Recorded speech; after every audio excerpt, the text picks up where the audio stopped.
Howdy guys, so the Stribog, or whatever it's chuffing called.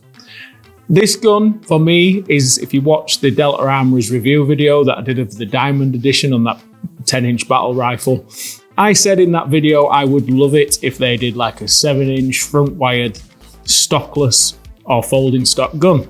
Guess what? It's here. Basically, this is an entry-level gun with all the pro features.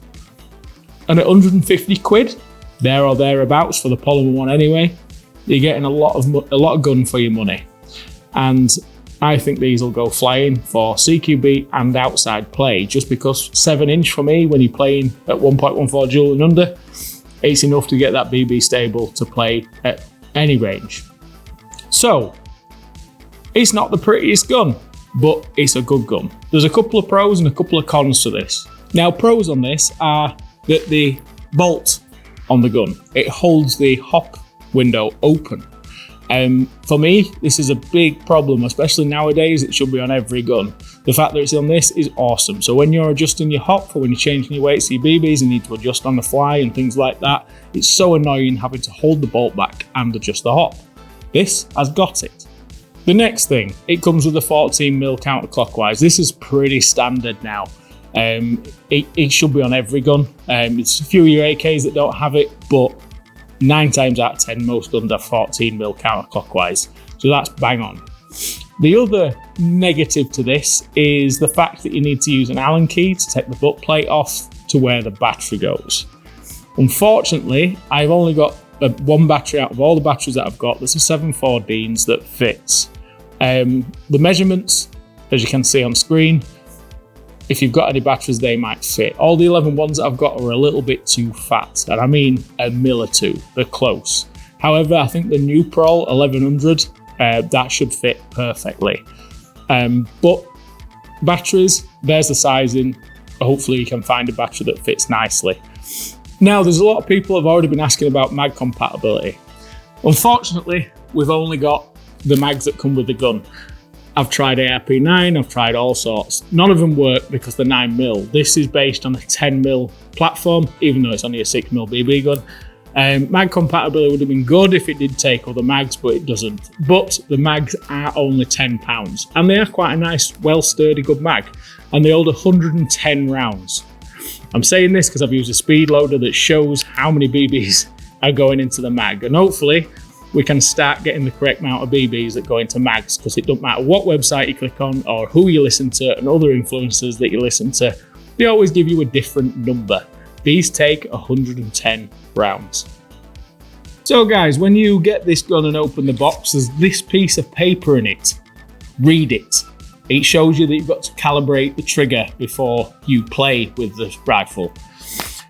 Once you've done that, we can go into showing you how to use the ETU settings. This out the box with the battery plugged in with the default settings is a bit lackluster, but that's what a programmable MOSFET is for. It's so you can set it and get it as snappy as you want with precocking and things like that for the battery that you've got. So let's show you how to set that up. Right, so when you first test the gun with your battery in, this is the sort of response you're going to be getting.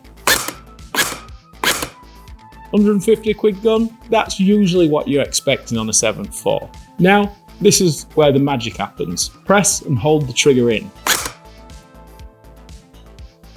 Wait 5 seconds. And then you hear the beep. To get your precocking on, what you need to do is press the trigger.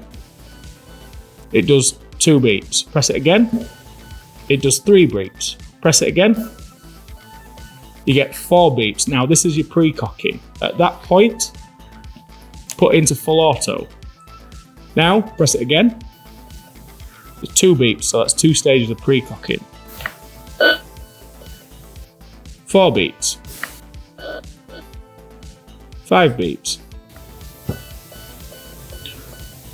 6 beeps is full precocking. On a 7.4, that's fine. So then you press and hold the trigger till you hear 2 beeps. That's set. So now, when we put this into safe, we'll have a really nice snappy trigger response. Your first one won't be, but the second one after that will be. And as you can see, that's improved the trigger performance massively. Need to put it in semi. Down in sec. Ah, I'll put that in text. I'm not doing all that again. Set your trigger sensitivity. In single, pull the trigger and hold. Wait for that double beep. There you go. And then it's section 3. So press, 2 beeps, 3 beeps. Put into full auto. And this is your trigger sensitivity, which has got 5 stages of sensitivity. On a 7.4, bang it all the way up. Press trigger, that's 2 beeps, press the trigger. 3 beeps, press the trigger. 4 beeps, and then press it again for the 5 beeps. Pull and hold to set. All set and set up. And then put it back into single, and then you're ready to go. That's actually less sensitive. Yeah. So guys, just from showing you that, it's actually the opposite way around. Online it says 5 beeps is the most sensitive. It's actually 1 beep is the most sensitive. And with set to 1 beep, you barely have to touch that trigger for it to shoot. So that's your trigger all set up and everything else. What I've found with an 11.1 is precocking stage 4 and then your active brake turned on. With the 7.4, however, how it's set now, full precocking, full trigger sensitivity, and the active brake turned off is absolutely fine. So depending on the battery that you're using, you will have to change this. However, for me, these are the only settings that I'd actually mess with and play.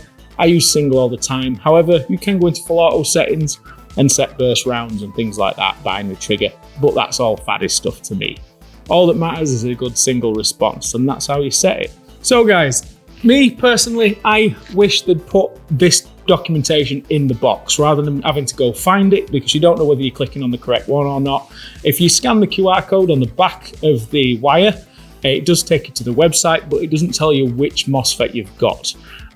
With this that I've showed you how to do the main setup for getting your gun to shoot snappy, that's how you do it. But you'll be able to work your way through what's online.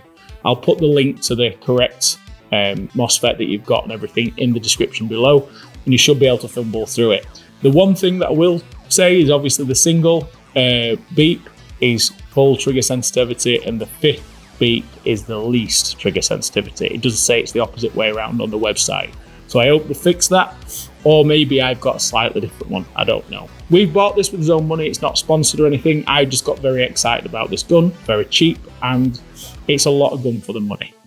There is some pros and cons, like I've said, but 150 quid, who can complain? And if you're new to Airsoft and you're thinking about getting a gun that can perform well, this, as you can see, set in the hop, it's got the nice Trinity R-hop patch in there, and a rotary hop unit. You're able to lift 2 8s out the box, no problem. You can set this hop and you'll send them lovely and straight and very accurately for a cheap gun, which is what you want. If your BBs are dropping down, you move the wheel down a little bit.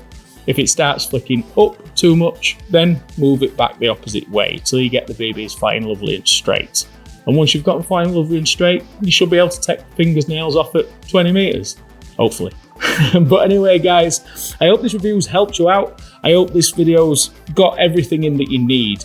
What annoys me about these companies is they don't put enough information in the box. You've always got to find something and everything else. But I hope they fix this, because if it's a new gun, you need as much help to talk you through what things do and what they actually mean.